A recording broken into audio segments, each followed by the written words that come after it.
Hey guys, what's going on? It's V2 Drake here, and welcome to something a little different.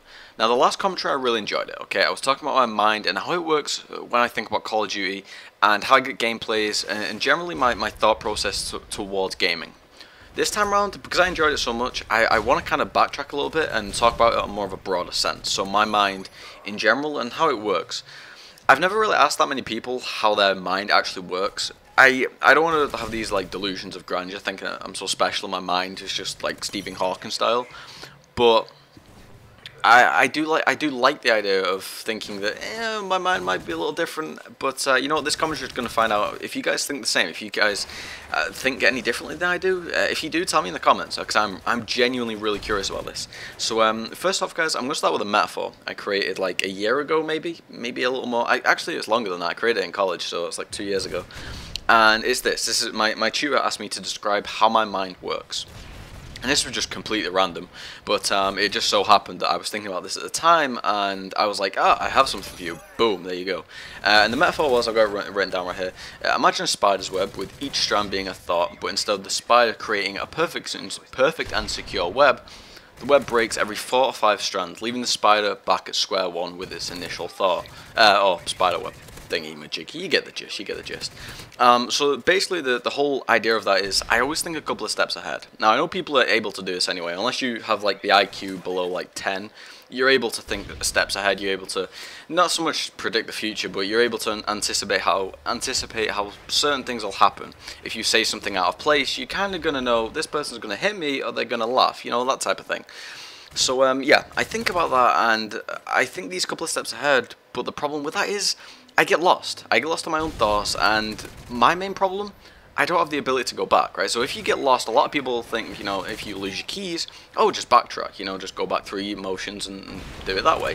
Your thoughts are kind of the same, right? You can backtrack through them. My problem is, if you imagine your thought process is a corridor, when I look back, you'd expect to see these, you know, signs or whatever, I don't know, whatever your metaphor wants to be, of what your each individual thought was. But when I look back, it's fog, okay? I cannot remember what I was thinking. And I mentioned this in the last one, that I just completely forget. I go blank. Unless I'm writing it down, I've literally just talked or spoken or thought for the last 5 or 10 minutes for completely nothing. I've done this before. I've had really grand ideas about things like religion, social acceptances, social norms, things like that. And after, you know, 15-20 minutes of just going over this conversation in my mind with myself, boom, I forgot it in the next morning. I do this with individual words as well, actually. There's a word I always forget, and then I always go to use it, and I've done this at least 50-60 times, or probably even more. It's one word, and I can't remember it for the life of me. I will figure it out, and I will mention it in the commentary someday, so you guys know what it is. But yeah, so how do I come up with answers? You probably just heard me say that I sit there and talk to myself type of thing, like a bit of a weirdo. But I come up with these answers, and how I do that is I sit in a psychiatrist chair. Convenient, right? I sit in a psychiatrist chair and I ask questions to myself. For whatever reason, my brain accelerates when I'm asked questions, okay? If you just rail off some questions, but I'll give you answers over and over and over and over again, right? I can do that very simply.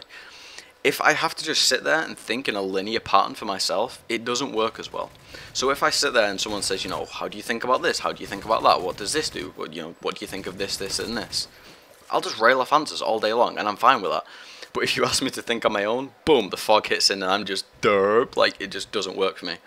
One of the, probably to link to you guys a little more, is being a forward thinker ruins things like TV shows, movies, games. I think I mentioned this to my friend before, some of my friends anyway, because instead of sitting there and enjoying the here and now, you know, whatever's happening in the plot line there, whether it be a game or a movie or a TV show, I sit there and I don't do that. I don't sit there and just blank out and enjoy the movie or whatever it is.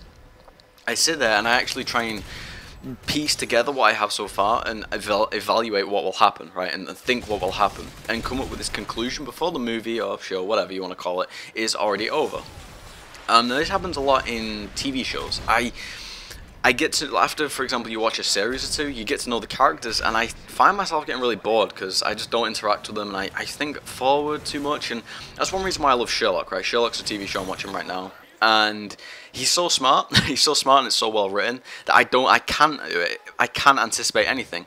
If I do that, I lose track of what's happening. Okay, and most things I'm just like, oh, I'm gonna lose track of what's happening. Like 5 seconds later, boom, I've picked it up. I picked it back up again. Dear God, I wish I could talk. So yeah, like that's really how my brain works. I know it's kind of strange for a lot of people, and maybe I didn't explain it too well. I had some of it written down just as like clip notes type of thing, because convenient, right? I do forget stuff very easily.